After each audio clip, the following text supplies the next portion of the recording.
Hello, everyone, and welcome to this month's Financial Social Work free webinar, Who is Poor in this Country and Why? I'm so glad that you've joined us and think that we can just go ahead and get started. I want to wish everyone a happy Women's History Month and a happy Social Work Month.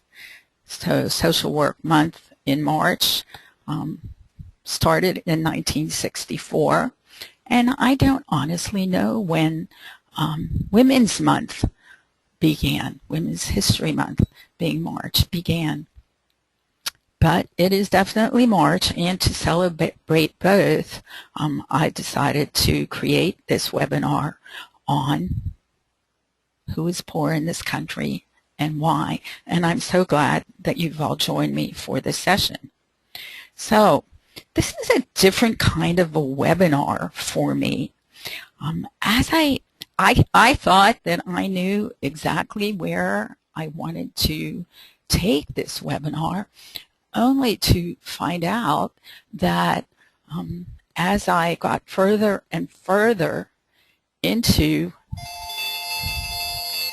designing the session, it wanted to pull me in numerous different ways. There was just so very much happening around women's issues, challenges, and problems.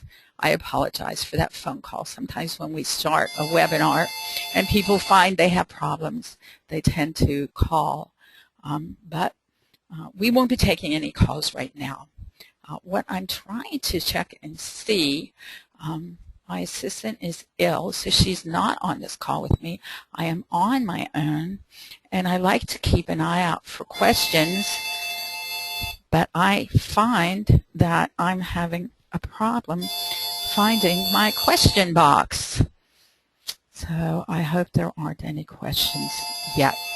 So as I said, this is designed to provide you with a lot of information which I think will allow you to form your own opinions regarding the different areas that we cover today.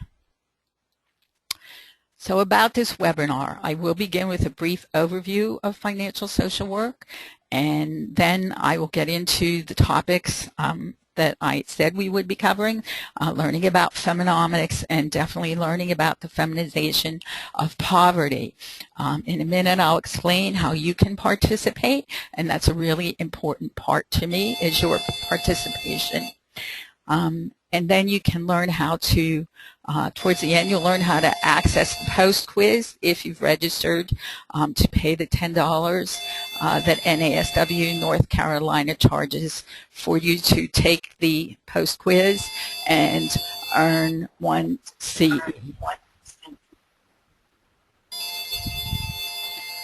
Then we'll learn, next month is Financial Social Work Month, and I am having terrible feedback. Olga, are you on the call? Could you please mute that call? Olga, are you on the call? Then we'll learn. Hold on, I'm trying to. Okay. Then next month is Financial Literacy Month, Financial Capability Month. They're interchangeable. And we will look at some of the very exciting things that the Center has planned. Then I will cover briefly the Financial Social Work certification process, and we will answer questions. I'll stay on the line as long as you need or want so that I can get to all of your questions. So, at its core, financial social work is about personal, professional, financial, and social change. Those are very clearly set goals, and we address social and financial or economic justice, human rights, societal changes. We look at money management as a core life skill and address the need for financial behavioral change, which is required to succeed in this arena.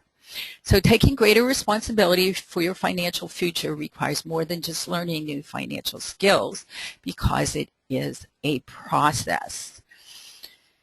And financial stability is a very personal, individual, and emotional choice that must be made on a daily, weekly, monthly, sometimes minute by minute and hour to hour time frame. And the work of financial social work facilitates making this choice by incorporating a model of ongoing education, motivation, and support. The education, of course, is through our newsletters, through our certification, through our client program, and through these monthly free webinars. The motivation is on Facebook. We post to our financial social work page every day, and that motivation and support is brought to you through Twitter and through all of the different ways, our ebooks and everything else we offer. And that model incorporates the belief that it's your relationship with your money that drives your financial behavior, and it's your financial behavior which determines your financial circumstances. So financial social work strives to change the conversation about money, to provide a different way of thinking about money, and to offer a better way of working with clients around money problems and issues. Our monthly webinars are designed to be interactive, introspective, experiential, and applicable personally and professionally, and to provide you with new skills, a shift in perspective and understanding, and tools and materials for personal and professional use. And at the end of this workshop, you will have the opportunity to do a brief survey and let us know if we accomplished these goals.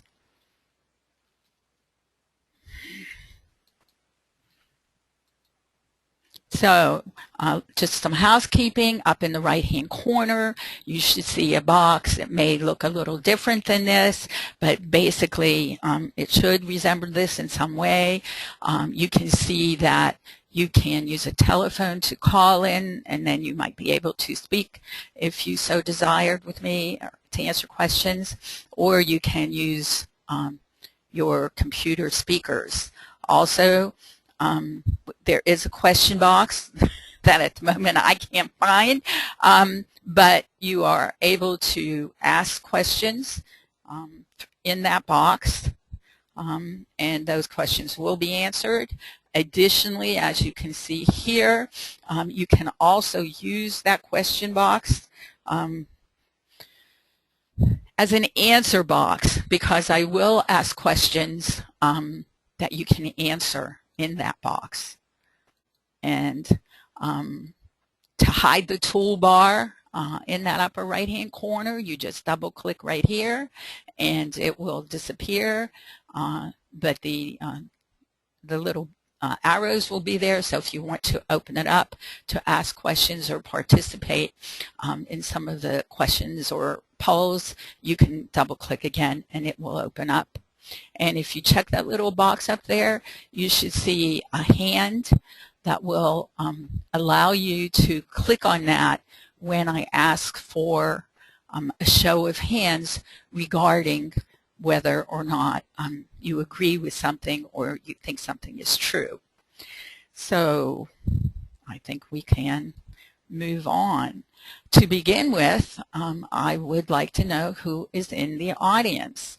So I am going to do the first of 5 polls that I've created for our session today, again, to make it more interactive. And I'm going to hopefully launch it, except it's not letting me launch it.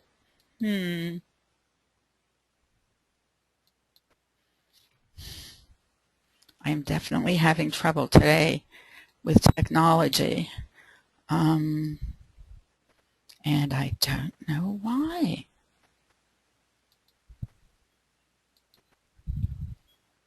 Okay, hold on. Okay, who's in our audience? Launch. Okay.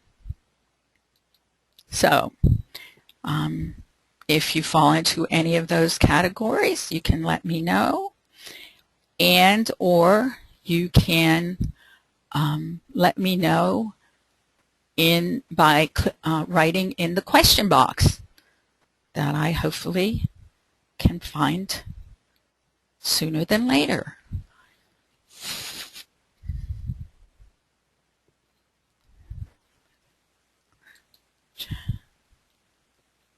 Okay, about 65% of you have indicated the area that you work in.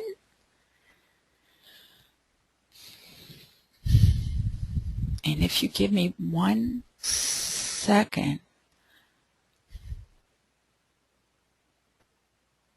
I would like to be able to find.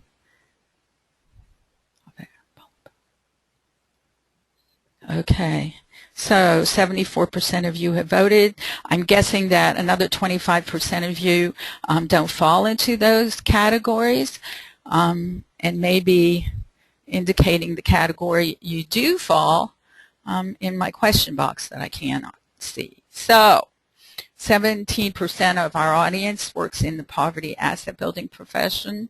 3% are employee assistance counselors. Almost a quarter of you are case managers. And we have credit counselors and social workers and other counselor professionals. So we will hide that poll, and hopefully I can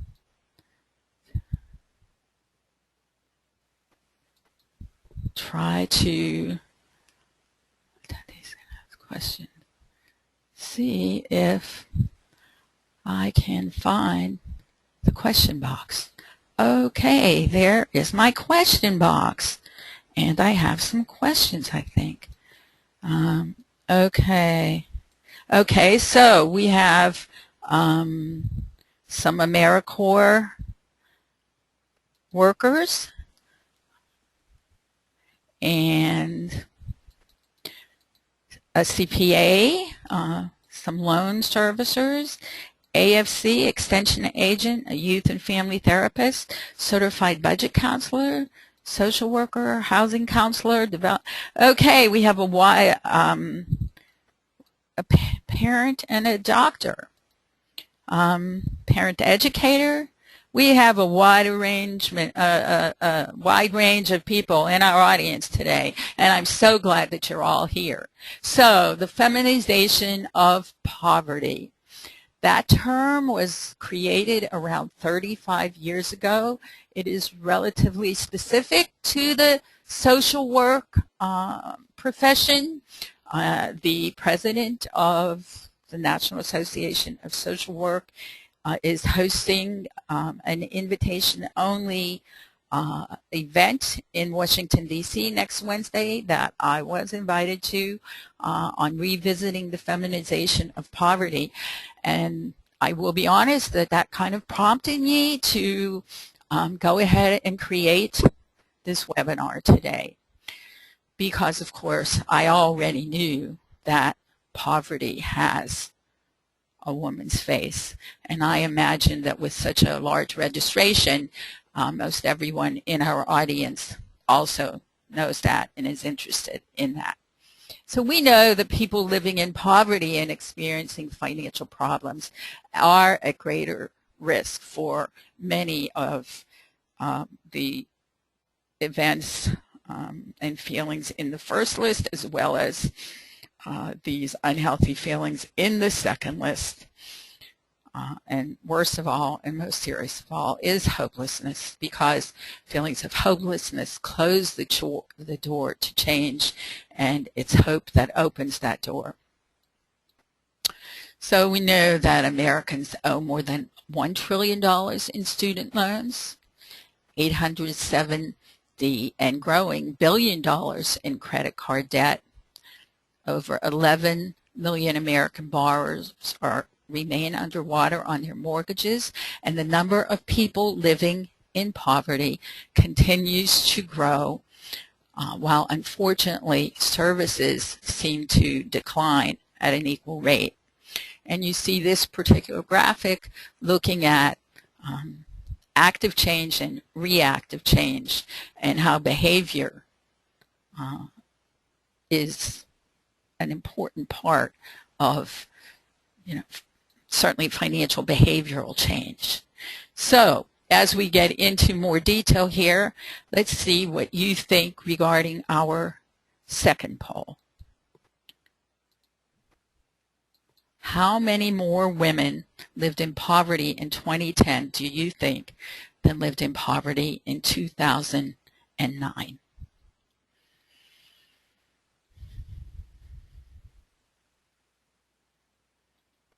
About 36% of you have voted. 50%. About 70%. I'll give you a few more seconds. And you have some strong feelings on this clearly. Okay. So I'll count it down. We have 83% of you have voted. And I'll go 5, 4, 3, 2, 1. And I will close the poll and share the results with you. So the majority of you thought about 250,000 women more women lived in poverty in 2010 than in 2009. Now remember that as I go through all of these graphics and statistics, they are the most recent that I was able to pull together for this session. And before I'm not going to tell you the answer, I'm going to show you the answer. And over here you can see it was 800,000 more women lived in poverty in 2010 than in 2009. And I'm not going to read through all of these statistics. I will give you a moment to look at them, and then we will continue on. I know this is a very powerful graphic. Again, it is from the 2010 census. And remember that this webinar is being recorded, and you will receive the link to the recording if you would indeed like to review these statistics again. So moving along, the feminization of poverty. We're going to look at a few variables here, or a few components of it. Women's financial responsibilities continue to grow. Women's financial knowledge is not keeping up proportionally. And as you can see, the graphics on each page are indicative of the various points that I'm sharing with you. So women lack confidence in understanding financial products and in their perceived ability to make financial decisions. So how far have women come in the U.S. since the early 1900s? Well, in 1900, 19% of working age women were in the workforce. In 1950, 34% of working age women were in the workforce. And in 2011, 60%. So we've come a long way maybe. In 1900, women earned 54% of what men earned. In 1950, it was 60%. And what do you think? Do you want to share in the question box what you think women earn today as a percentage? I see.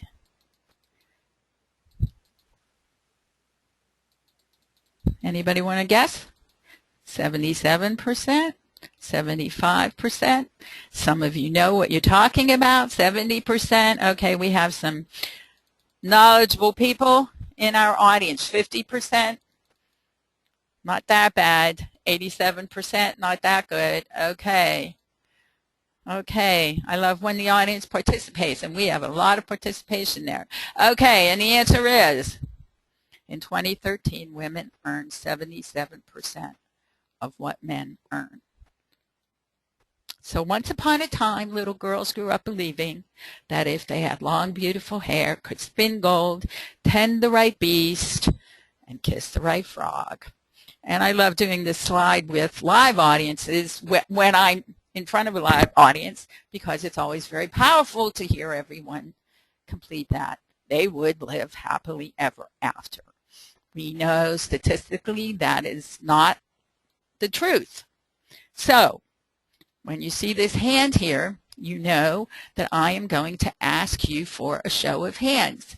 So do you think it is true or false that more women than men have financial problems? If you think it's true, raise your hand if you see that little hand.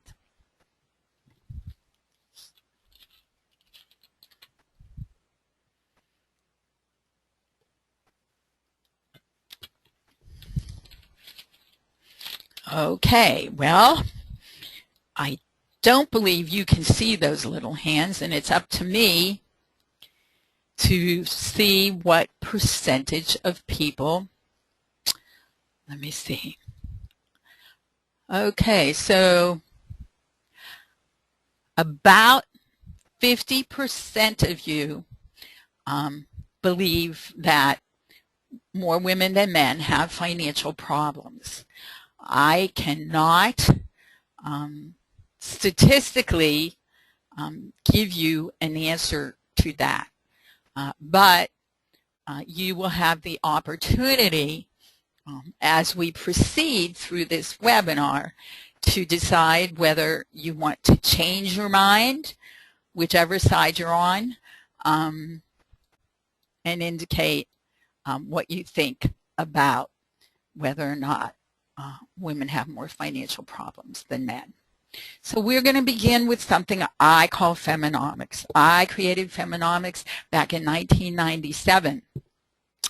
And I'm going to ask you what you think the definition of feminomics is. And you can put that in the answer box.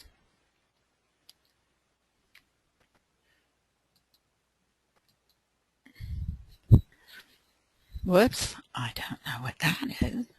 I'm looking to see if anyone wants to tell me economics and women, how women use money, a woman's relationship with money, women making money, viewing economics through a feminist lens. Very interesting. Shaping the economics of women, barriers and circumstances that shape the economics of women, women growing strong and making it in this world, the financial challenges and circumstances that are unique to women in the U.S. Well, we have some great, really great responses. Let's see. So here is my definition for the gender of money, for feminomics, which is, to me, about the gender of money. And now I want to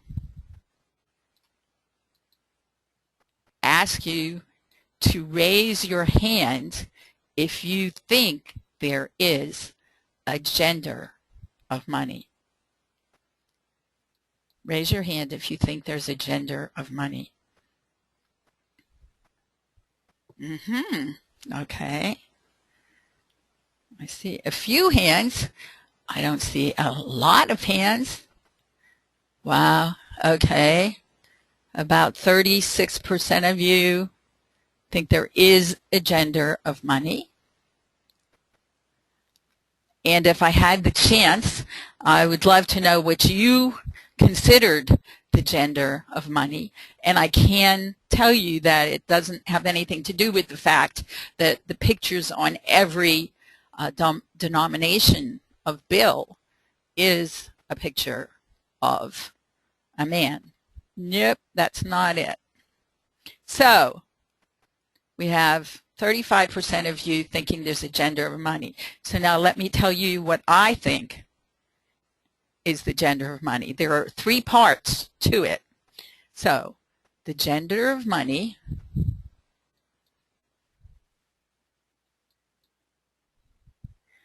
begins with the fact, which we've already established, that women earn less than men.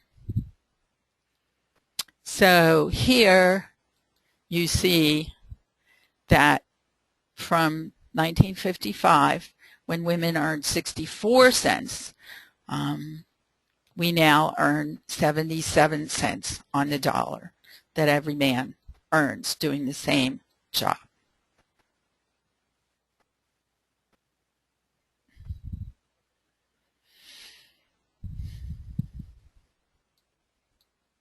So number 1 is that women earn less. Number 2 is that women are often charged more. And one of the things that women are often charged more for is insurance, and includes dry cleaning, health coverage, and many products. So you can buy shaving cream in the women's area of the store at $2.49, and it's the same. It's from Barbasol, in the men's department for $1.69. It's a big difference.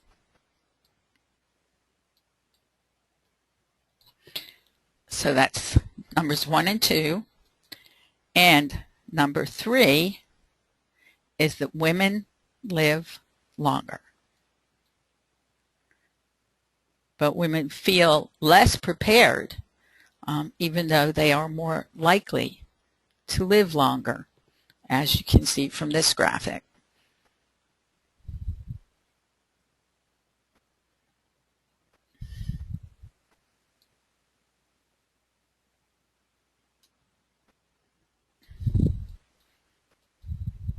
So, feminomics is the gender of money, which incorporates the fact that women earn less, are often charged more, and live longer.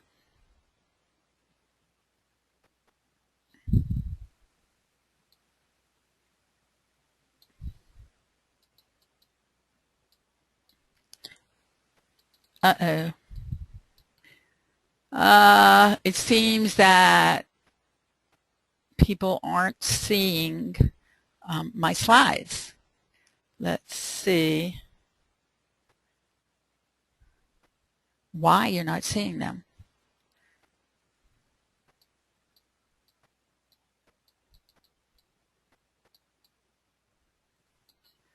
I'm trying to figure that out, folks. I have great graphics. Let's see.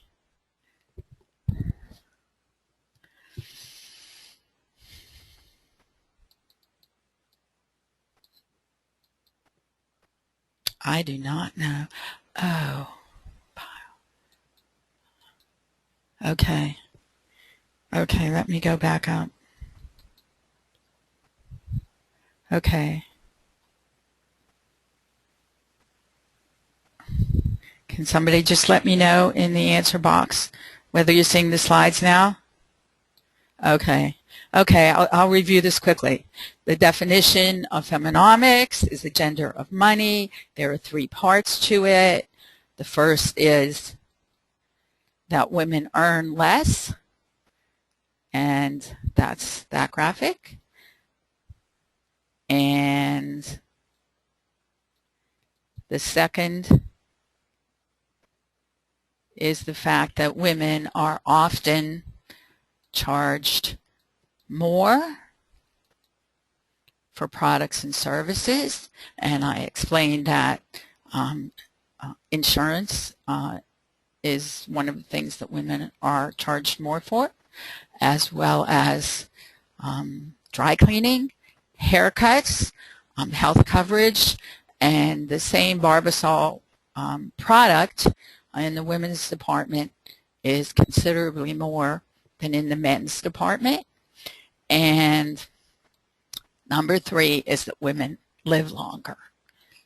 And even though that is statistically established, women feel less prepared for living longer. And that's what this graphic shows. Someone shared with me also that women's clothes are more expensive, and that's true. The same t-shirt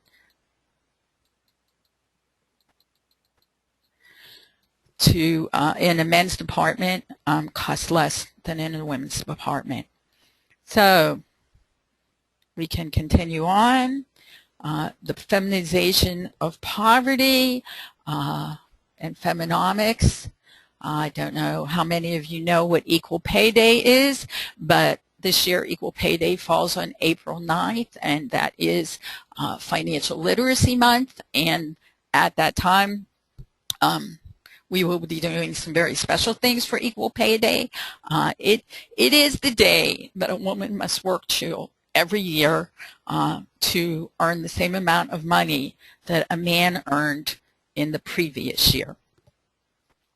So you can go to Equal Pay Day. You can Google Equal Pay Day, and there is a website, and there's lots of information, although it's not heavily promoted across the country. So financial social work began with feminomics.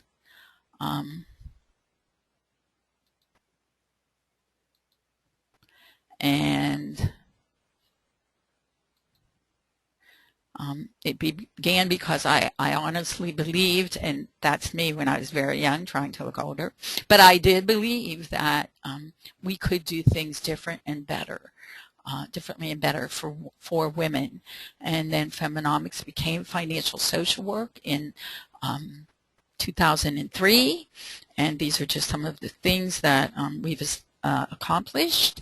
And I'm just going to get going on this because the time is flying by. So do you believe that it's true or false that women can't invest well? I will not have you raise your hands on this so that we can keep moving along and cover all of the slides as time is flying by. Actually, Vanguard established that women actually save more, trade less, and diversify better. And as for the question about why that's true, I believe the answer is that women prefer to be safer with their money and their investments. I would ask you if women spend more than men. That's definitely an assumption. Actually, women spend a lot of money as managers of households, which is why so much advertising targets them. Women account for 80% of all consumer purchasing decisions, 93% of food purchases, and 65% of car purchases. But women are more budget conscious and take advantage of sales and coupons. And this is a very big issue. I shared this particular book with you just to show you how people try to target women buyers because they do control so much of a family spending. There's the belief that women are too emotional to manage money effectively. But the reality, according to Vanguard, is that men take more risk on investments, act more impulsively, and strive for money's sake. Wealth is less of a measure of success to women. Feminomics knows that women want a better way to live in the world, one that's woman-centric, accepting, respectful, and collaborative. and that the myth of happily ever after leaves too many women vulnerable without options to escape dead-end jobs and unsafe relationships, and absolutely at risk for poverty, as you're about to see some of the statistics for the feminization of poverty. And women's financial behavior reflects how we feel regarding self-esteem, self-confidence, sense of self, and being deserving and undeserving. And so the gender of money looks like gender inequality in the workplace. There is still a glass ceiling. There is still a mommy track. This was a class action suit at Walmart. You can just take a glance at the numbers up here. It began back in 2000, worked its way through the courts until it was denied a year or two ago. But the fact remains that women do earn less. So as we track poverty and policy in this country, we see the number of children receiving cash aid is 1 in 5. We see that single mothers with incomes under $25,000 are at 50% of this. We're going to look at some homeless numbers. Families receiving cash assistance are 68 for every 100 families living in poverty. There has been no trickle-down growth since 1985.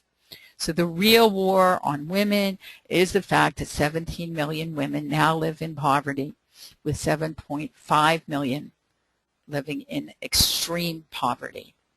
And here you see these family statistics representing 100 families without homes. You see it declined somewhat in 2008, but basically continues to grow.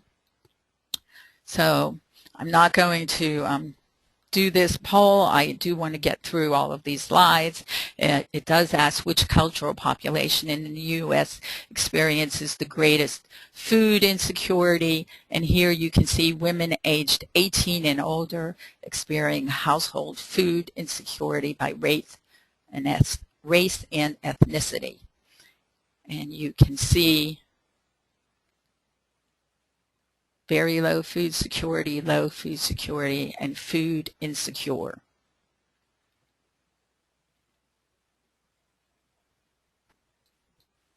Percentage of men and women in poverty by race and ethnicity. And you see that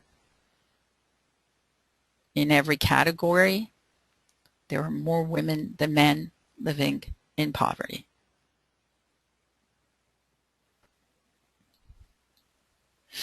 Poverty rates by sex and age. You can see that between 18 and 24, you have the largest percentage of women living in poverty. But again, in every age range, and then when you come up to 75 and over, once again, more women living in poverty, partly because more women are alive at that age, but also because women are out of the workforce more over the course of their lives, or working part-time for reasons that we're about to look at and explore. So, women in poverty, family composition of household. While the majority of women are single with no dependents, the next highest percentage is single women with dependent children.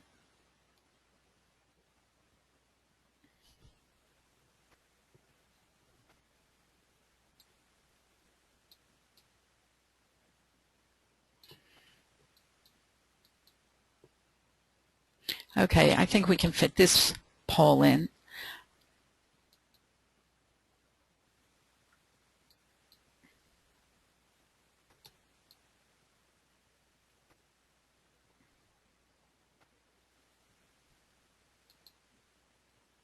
Right.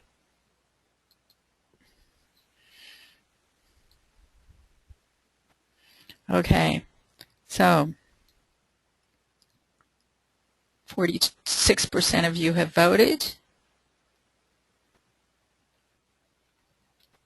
56%.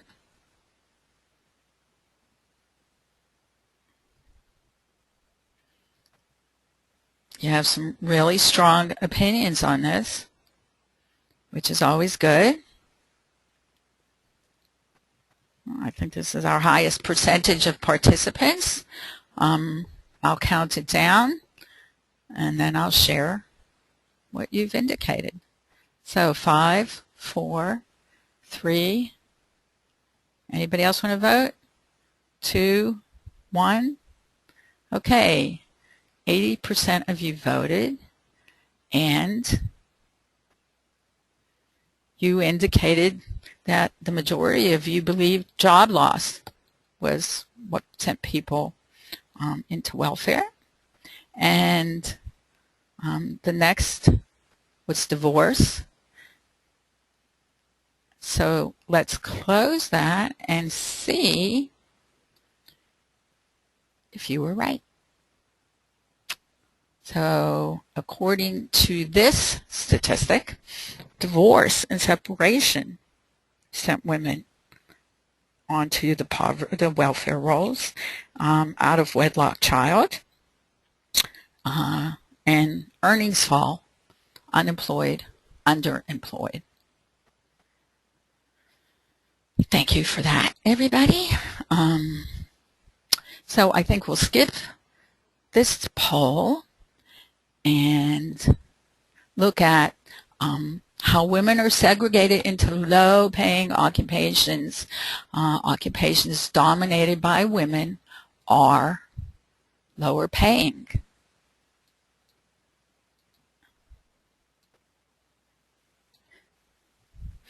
I would guess that for some of you this would be new information, but for others not. But I think it's important to see that, you know, nearly half of all women employed in the United States were clustered into 20 occupational categories with an average annual median earning of $27,000. And so clearly, you know, job choice makes a difference. And we can look at this statistic, this graphic, to see that.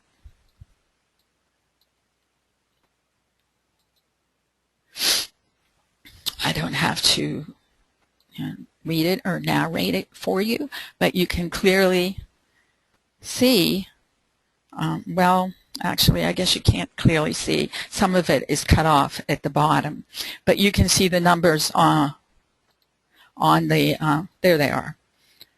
You can see how much more the common jobs for men, the pay scale for common jobs for men are versus common jobs for women. And again, I share this with you to allow you to make your own choices and decisions and form your own opinions on whether or not you agree with this. And according to this survey, it costs women almost $11,000 in the gender pay gap. And while I'd love to ask you what you think that costs in the course of a lifetime, I do want to be able to finish the slides and to get to your questions. So I'm not going to do that.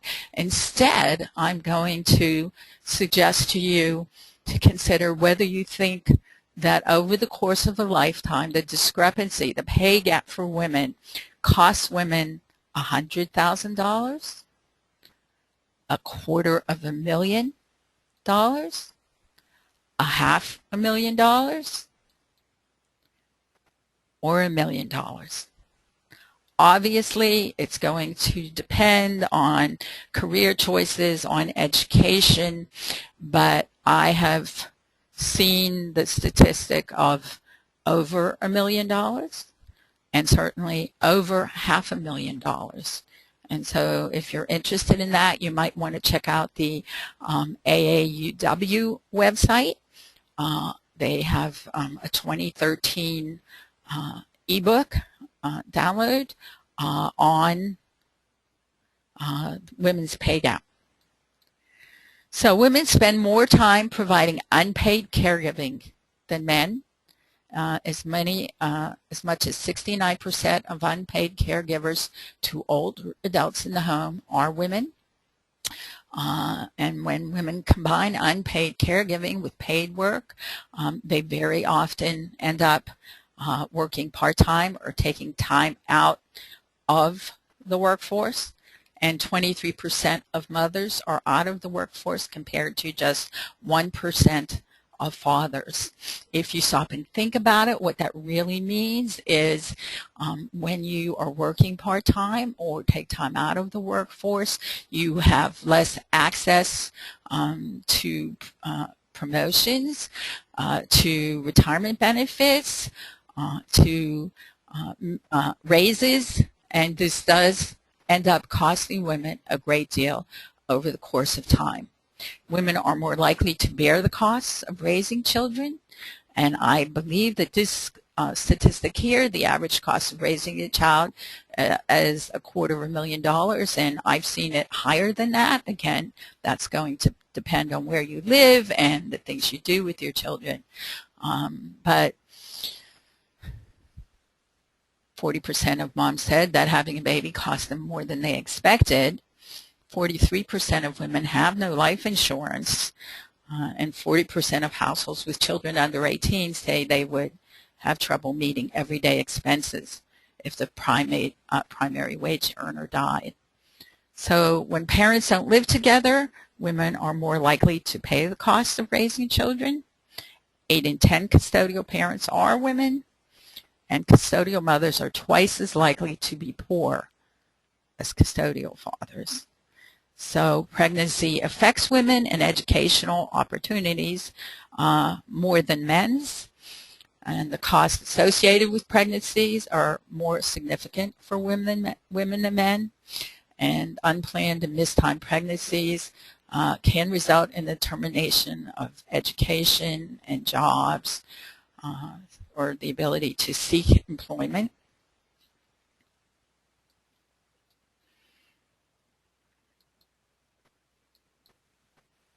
Domestic and sexual violence can push women into a cycle of poverty.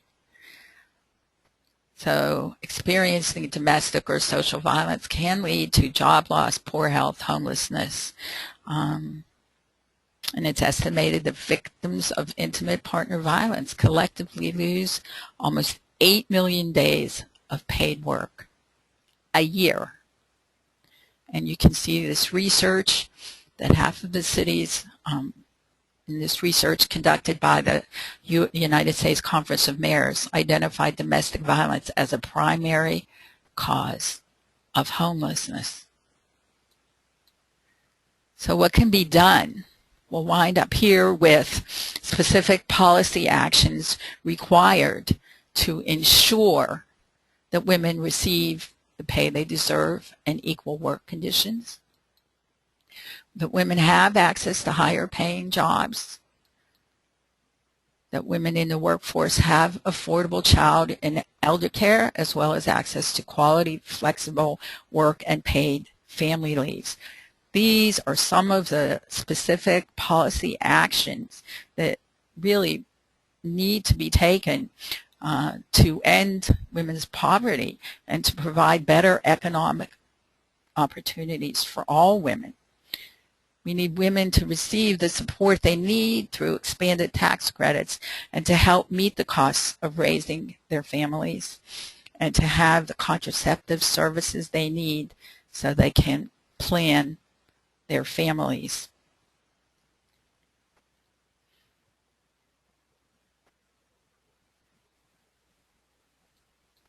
And finally, women need to receive the support and protection they need to leave violent situations while maintaining a job and housing stability. and policy objectives that focus on reducing the multiple barriers to economic security that women face based on race, ethnicity, immigration status, sexuality, physical ability, and health status. And promote equal social and economic status of all women by expanding opportunities to balance work and family life. So, those of you who want to take the 10-question quiz, everyone will receive an hour after the end of the webinar, everyone will receive a follow-up. And in it will be the link to the 10-question quiz that is offered. That link is seen right here, but you'll get that email and you will be able to click on it and take the quiz. And if you pass that quiz, NASW will charge you $10. NASW North Carolina will charge you $10 and issue you one CE for this webinar. Within the next day or two, you will receive an email with a link to the recording of this webinar. And I'd like to remind everyone that on Wednesdays of each week, our blog addresses, we call it Goal Wednesdays, because we're trying to spend the year helping people to establish and achieve their financial goals. April is Financial Literacy or Financial Capability Month. Our free webinar next month will be called the Financial Literacy Conundrum.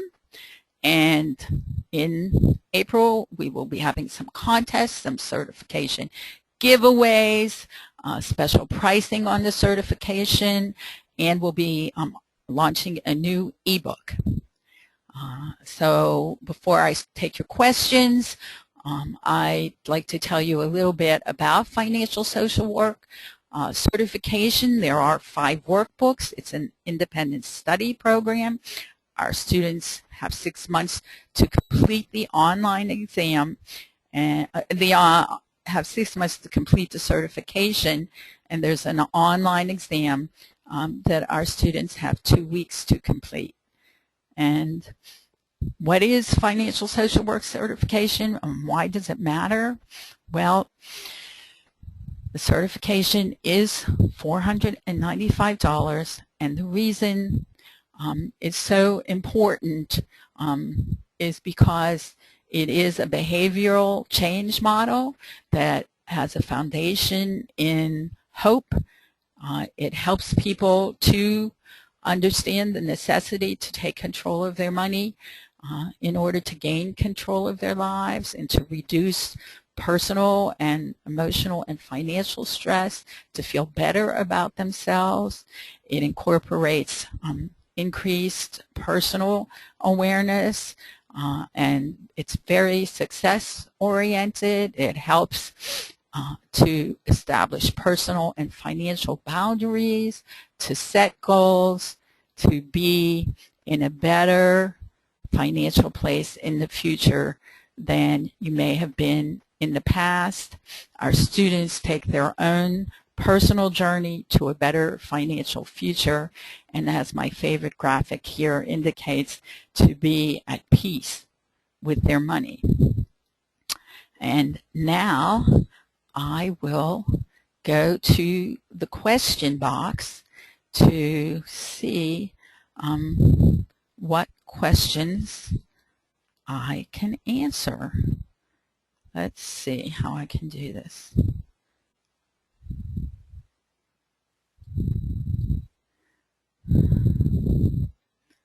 Okay. So, going to skip down here. Can you tell us when next month's webinar on financial literacy will be? Oh, okay, March 13th, you're right. I believe it's, actually, let me check this out, and I can tell you. In the follow-up email that you will get in the next hour, it will be a link to register for it will be included. It will be on Wednesday, April 17th at 2 p.m. Eastern. Sorry about that. How much do women of color or black women earn compared to, okay, these are the questions that are coming in quickly.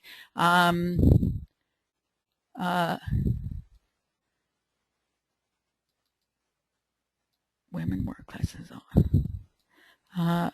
Okay, I hope we're going to be able to download the slides. No, you can't download the slides, but you will get the link to the recording so you can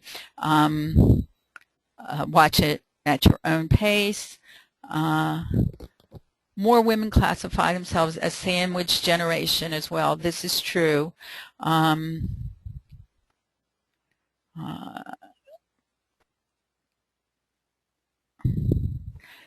Someone shared that policy action is the first step, but it alone will not end women living in poverty. It will require a cultural shift and gender to end gender inequality. Absolutely, I agree. So everyone will get the webinar recording, yes. No, not just the people who take the quiz. Everyone will get it. No, it will also show all of the slides. Can you tell us? Well, okay. So April 17th is the next webinar. Is the certification accredited? I'm not sure what kind of accreditation you're asking about. We created financial social work. We've taught it at numerous universities and colleges.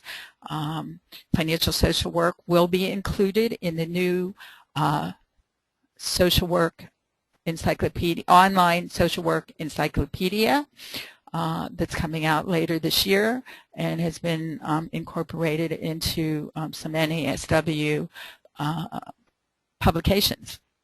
How much do women of color or black women earn compared to white men? Well, I tried finding that out actually in preparing for this.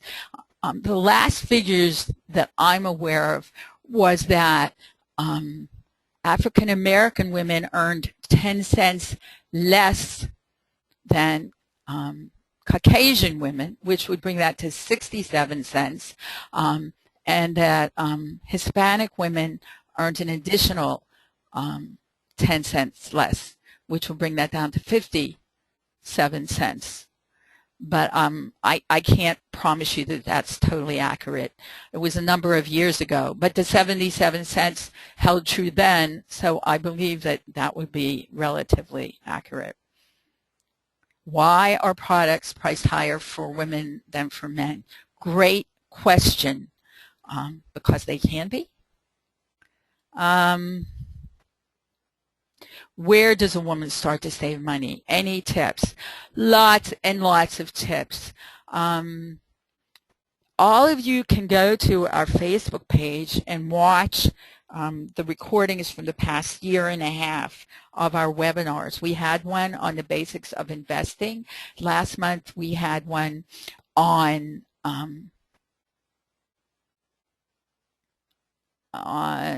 making a will. I'm blocking the term I want. On making a will and powers of attorney. Those were great guest webinars filled with lots of information that could help you.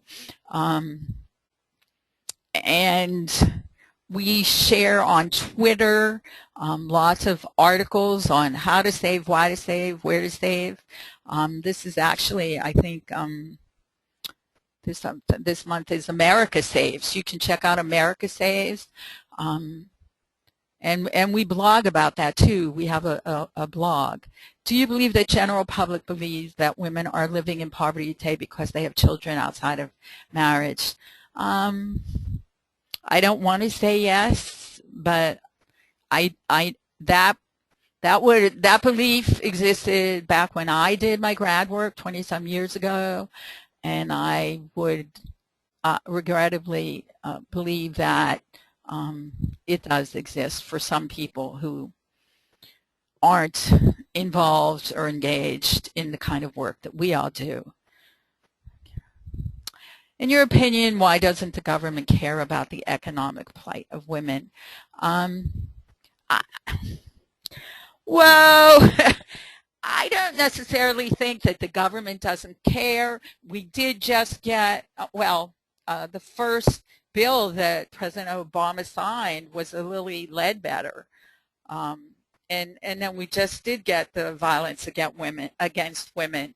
You know, there are a couple of schools of thought, and I think there's no simple answer.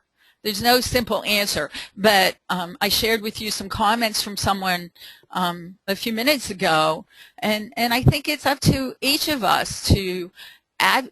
I don't believe that women's inequality and pay inequity is just a women's issue. Because it impacts families, husbands, children. We know how many children are living in poverty and hungry every day. It's a really serious problem. We could go on for a very long time on this. I don't have all the answers. What someone asked, what policies are in progress to change the inequality of women? I can't answer that. I really don't know. I would regrettably have to say certainly not enough, if any. Let's see. Is there any country that gets it? I don't really know the answer to that either. I had meant to ask for people to type in what other countries they're from. Very often we have attendees from numerous countries, other countries. And if anybody's still on the call, maybe you could share with us if you think your country is doing any better than ours.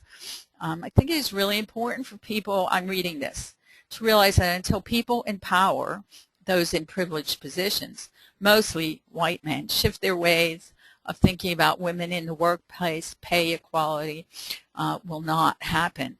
Policy is good, but at the end of the day, a male supervisor can manipulate, for lack of a better term, those policies to fit the agenda. Well, you know, I didn't do a whole history of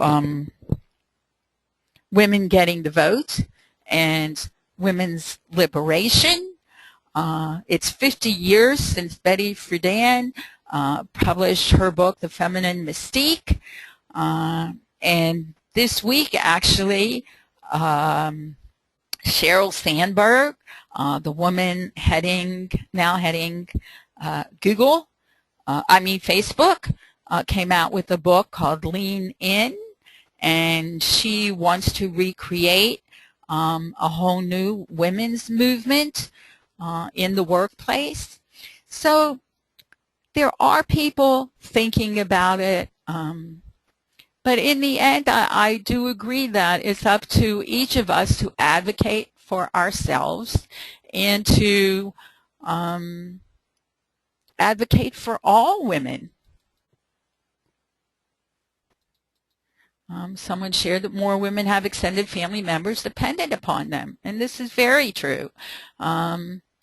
Can you tell me where you got the data for the average pay gap? I'm wondering if that's controlled for variables like race and education. I would suggest that you go to the Equal Pay Day, Google Equal Pay Day, and there is a website there, and there's also the AAUW that just published a 2013 ebook on women's pay. Based on the info you provided today, do you feel there's a different strategy for providing financial education to women than to men? Now that's a really fascinating question. Our client program, Taking Charge of Your Money, Your Life, and Your Future, is used by case managers, by in mentoring programs and in support groups. I think everyone, but particularly women, do really, really well in support groups. Obviously, having started out with feminomics and gearing all of the my work to women, and having it change in 2003 to financial social work, clearly, it isn't exclusively a women's issue, but as the statistics show, money impacts women differently, and more women live in poverty. Let's see. So a lot of thank yous, and I appreciate that. What are good ways for women to learn about investing? It's hard to tell if a financial planner is asking for too much. Great question.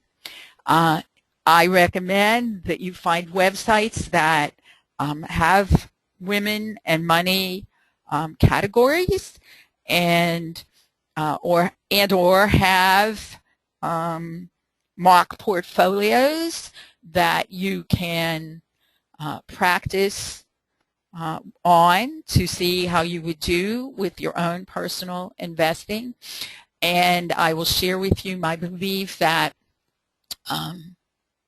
some people look around and see what everybody else is buying and doing, and they buy and do the same thing, but people with a more promising, looking for a better financial future, look around and see what everybody else is doing and buying and going, and invest in those things.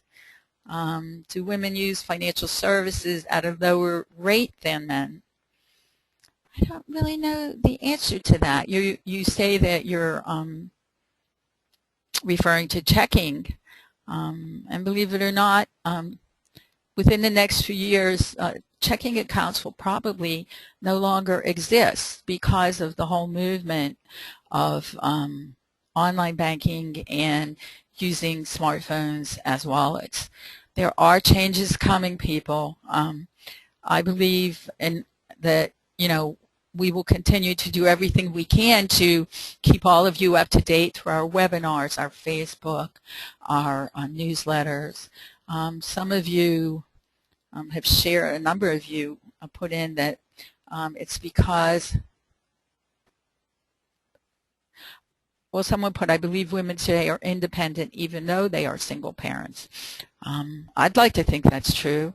And someone shared that one cause for women living in poverty is capitalism, and capitalism is the foundation, and men control capitalism.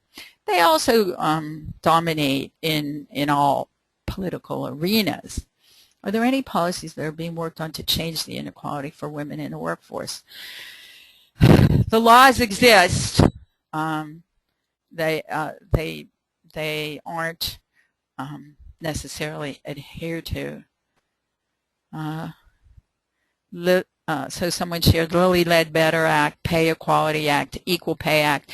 Thanks, Laura. They do exist, but are they adhered to, and do women advocate for themselves to be a part of making sure that they're enforced where they work?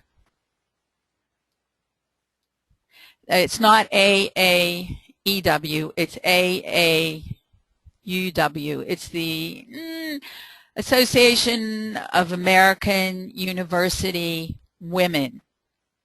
And right on their homepage, they have a downloadable document on women and pay in 2013. I don't honestly remember the title of it,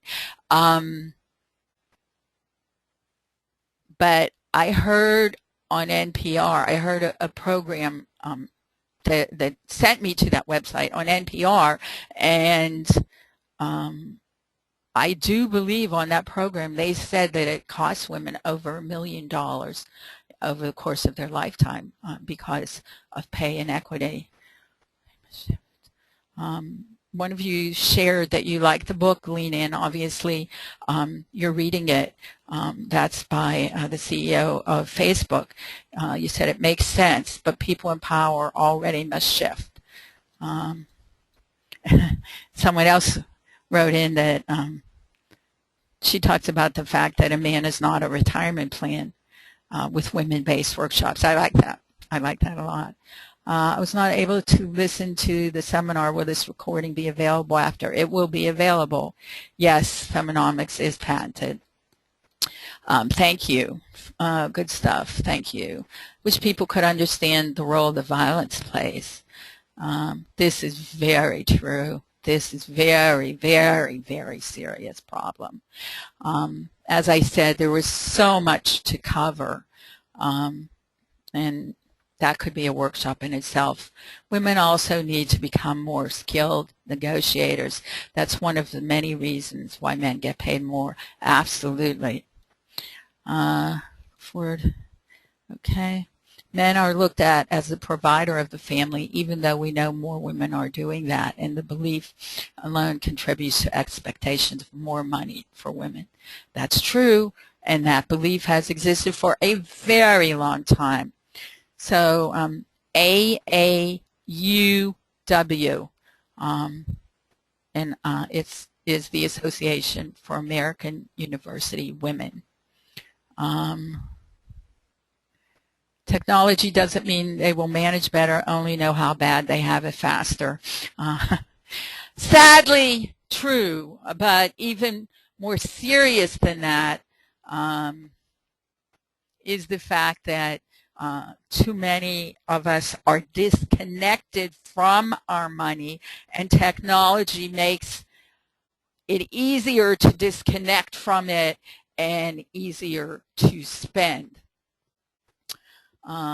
That's a serious problem. I think there is an assault on women in the workplace, in that if they ask for the environment to be changed, flexible schedule for child care or elder care, then they are deemed as not being qualified for the job or demanding special treatment.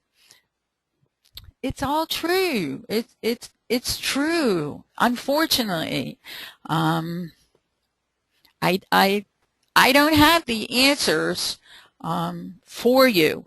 I want to raise the questions and increase the insight and the knowledge. So the reason most of my clients on TANF, Temporary Assistance for Needy Families, lose their job is due to sick children that the schools won't let stay for the day, since school nurses and quiet rooms are now gone from public schools, and daycare send them home even if they aren't experiencing an illness that is contagious. Something needs to give. That is an excellent, excellent, excellent insight, and so very, very true. Thank you for sharing that. It is another sad truth. We can see that that there are so many problems, and so I will finish up this webinar, as that's the end of the comments and feedback, by thanking all of you for joining me, hoping that you'll join us next month. And next month we have a lot of opportunities for you to be actively involved, and I hope that you found this helpful and insightful and thought-provoking, and that it will help you to, be better advocates for yourself and for the women in your life. So I wish you all a beautiful rest of the day. Thanks so much.